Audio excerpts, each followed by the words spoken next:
welcome to this session of class 9 mathematics, and I'm your Anu from mathschool.1.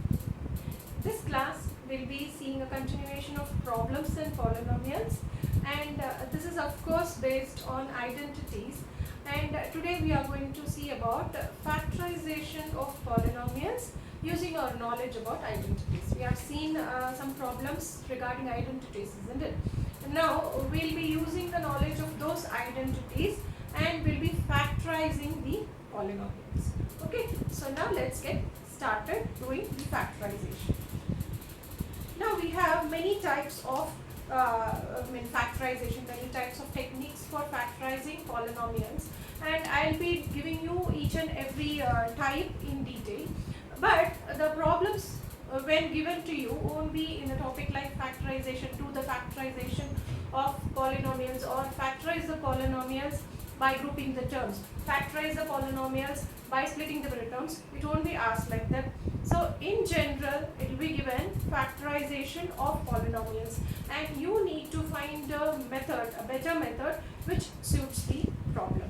Okay, so observation is a main thing which you have to do in these kind of problems. Okay, so the first type of factorization we are going to see is by taking out the common factors. By picking out the common factors from the given expression, we will be able to factorize. Now what is factorization? Factorization is if an algebraic expression is given, if a polynomial is given, we need to factorize it. That is, we need to change the given expression, given polynomial, into product of some terms. Okay, so just making them into product of terms will give you the factors. So each and every term in product denotes the factors of the given polynomial. So let's do it and you will be able to understand. The first one is x into x squared plus y squared minus z squared plus y into minus x squared minus y squared plus z squared minus z into x squared plus y squared minus z squared. So this is your first problem, and when you see the expression, see wherever you have this plus minus, the terms get separated by itself, isn't it? So this is your first term, second term and third term. When you observe the terms inside the bracket, you see x squared plus y squared minus z squared. Here you have the same term, but here it is different. But when you pick the minus, negative sign outside, see minus here comes here, and this plus becomes minus, because minus into minus will become plus, isn't it? So if you change the sign here, this becomes positive, positive and negative. So it will become the same expression as the first and third. So let us do it. X into x squared plus y squared minus z squared. I am making plus y to minus y. I am bringing minus 1 outside as common. So x squared plus y squared, this becomes minus z squared, because minus into minus will become plus here, and minus z into x squared plus y squared minus z squared. Now taking, see, you have in all the three terms you have the term common, isn't it? So x squared plus y squared minus z squared, you take it as common, and what goes inside? The rest of the term. So here you have x, here you have minus y and minus z. See, the expression, the given expression has been reduced to product of two terms, isn't it? So the product of two terms represent the factors of the given expression. So this is what we call factorization, that is converting the given expression into product of some terms, so that each term is a factor of the given expression. Do you understand? That is what we call factorization. Now we'll do another sum.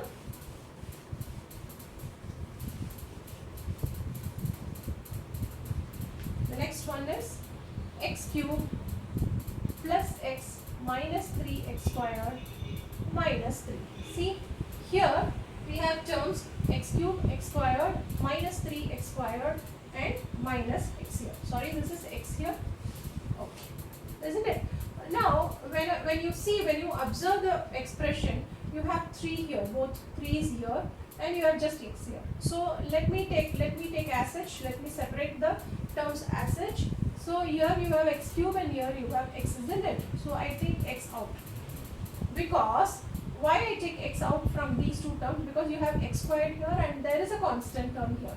So to reduce the term here to x squared, I take x outside, so that this becomes x squared. Now this becomes plus 1, isn't it? See, you have a constant term like this, you have a constant term here, isn't it? X squared plus 1. Now what about this? Minus 3 is common here, so take minus 3. Here you are x squared plus 1. See how we have made common, both the terms common. So I take x squared plus 1 common outside. So the rest of the terms inside. So now it has become product of two terms. So each one is a factor of the given expression. Do you understand how we pick out the common factors? So now, after picking out the common factors from the given expression, the next type is factorization by grouping the terms. So here we need to group the terms and then we'll find out what is common in between them. Okay, first we arrange them, we group them together, we group the similar terms together. Now, a cube x plus a squared into x minus y minus a into y plus z minus z. See, y, x, y, z all are mingled with each other. I mean, they have been taken separately, or they have been put in brackets. They are put in brackets. So now what we need to do is we expand the brackets and we group the terms together. See, a cube x plus a squared x minus x squared y minus ay minus z minus z.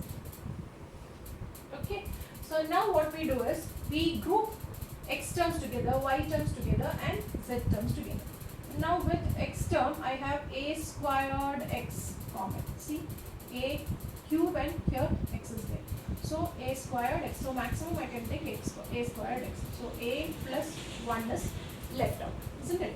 Now here minus is common, then 1a, 1y. So balance is a plus 1 here again with ay term.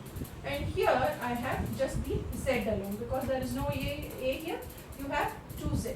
So here it will be again a plus 1. See how I have grouped the terms together and I have taken the common terms together, and see, a plus 1 is common here, so I take this and the rest of the term goes inside. So this is how we factorize by grouping the terms. I group the terms together and then I take the common factors out. Do you understand?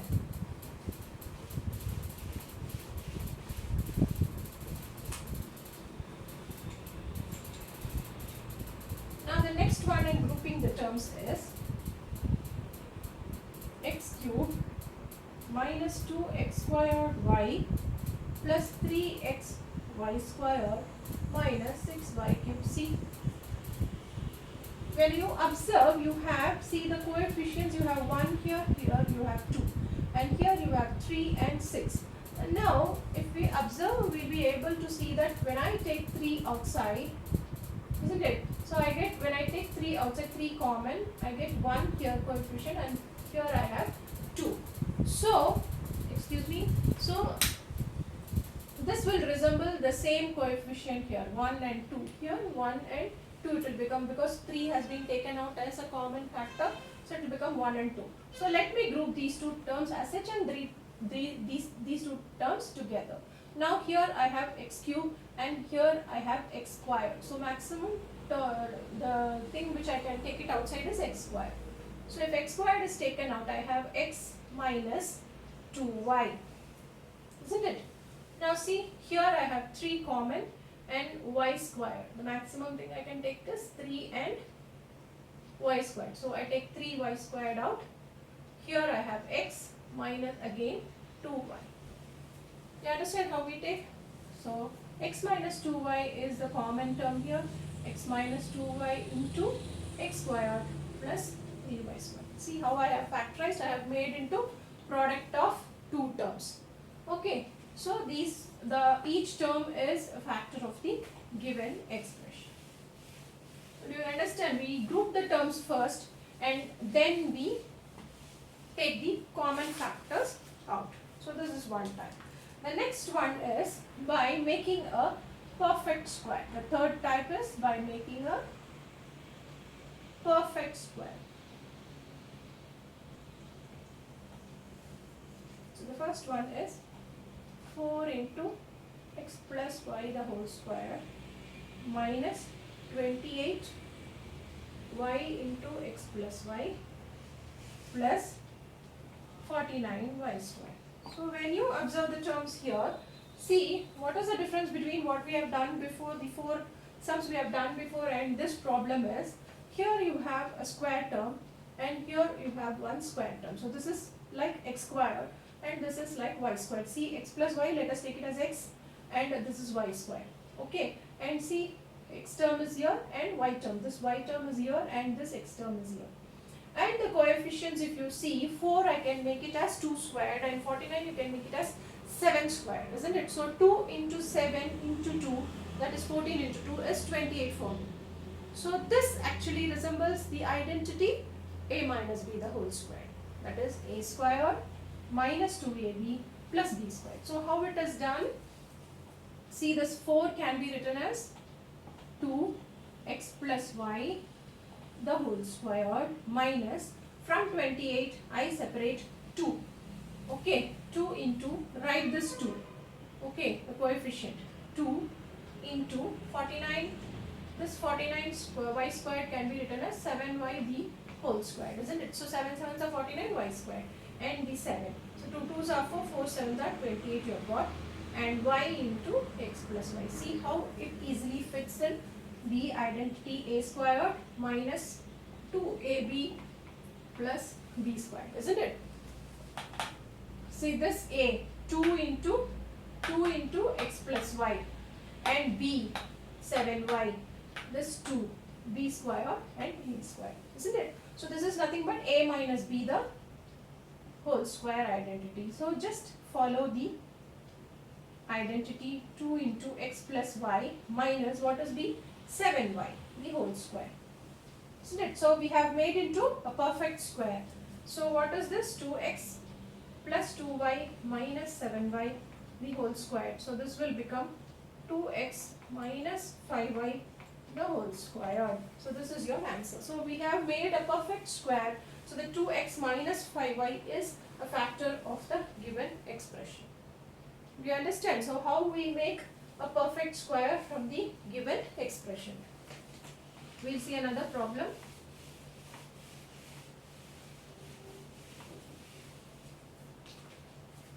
See, the next one is 2a squared plus 2 root 6ab plus 3b squared.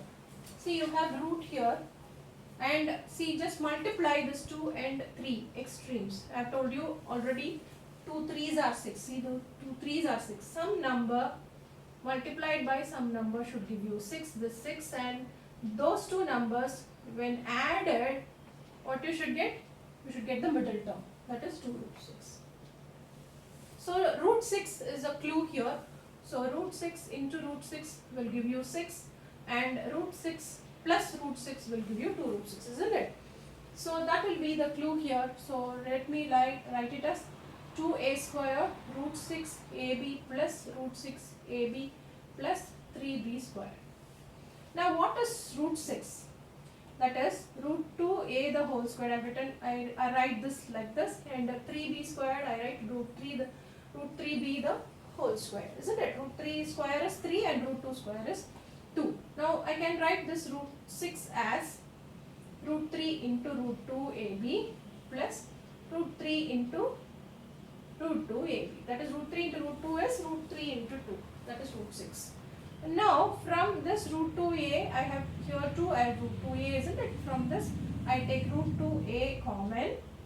So the balance thing I have is root 2a plus, what is here? I have taken root 2a, so the balance is root 3b. Isn't it? The same thing, please write it here, carry over here, because I am using splitting the middle terms also here. So root 2a, what is the balance here? root 3b. Now this root 3b plus root 3b into root 3b will give you 3b square, isn't it? That is what we have in both the terms. See, root 2a plus root 3b is common, so I take it outside. The rest of the term is also the same. So this is a square term.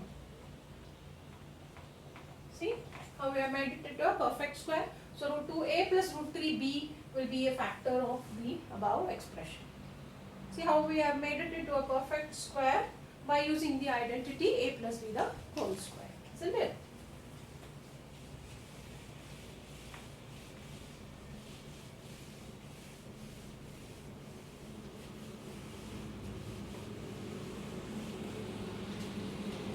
So this can also be done. What I have done here is, what I have shown here, before I have shown you the splitting the middle terms method, isn't it? We have done it using splitting the middle terms, but by making a perfect square, that is to resemble just like a squared plus 2ab plus b squared, I write this 2, and what is ab? Now you have a and you have b, see, isn't it? Now we can write it directly, root 2a plus root 3b the whole square, because this is a plus b the whole square. What you have in a, you have root 2a, and what you have b, that is root 3b, and in between you have 2 into root 6ab, that is we have split into root a and root 3b. Okay, do you understand? So that is how we make a perfect square.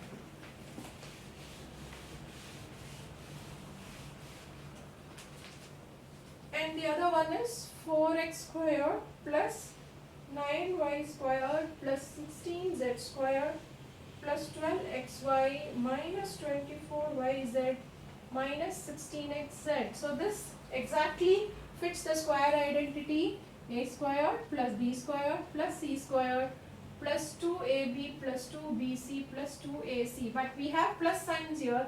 Here we have minus sign. So how to find out which one is minus, which one is negative? See, x and y are positive here, isn't it? So x and y are positive, so it that is ruled out. X and y is not negative, it is positive. Here wherever you have z, you have a negative sign here. So wherever you have c, you put the minus sign. So our formula, our square identity becomes a plus b minus c the whole square. So this is our formula. Wherever c is here, you put minus c. So it matches the square identity a plus b minus c the whole square. So let us do, what is a? 2x the whole square plus 3y the whole square plus 4z the whole square plus 2 times 2x and 3y minus 2 times 3y into 4z minus 2 times 2x and 4z. So this is how we separate, isn't it? So that we can write it as 2x plus 3y minus 4z the whole square. So this is your factor. We have made it into a perfect square. So do you understand? So the three types we have seen today are picking out the common factors is the first type, and grouping the terms and then picking out the common factors is the second type, and making it a perfect square is the third type. Okay, so with this I end this class, and in the next class we will see some other types of doing the factorization. Okay, so until then it's bye from Anu from Maxschool.1. Thank you.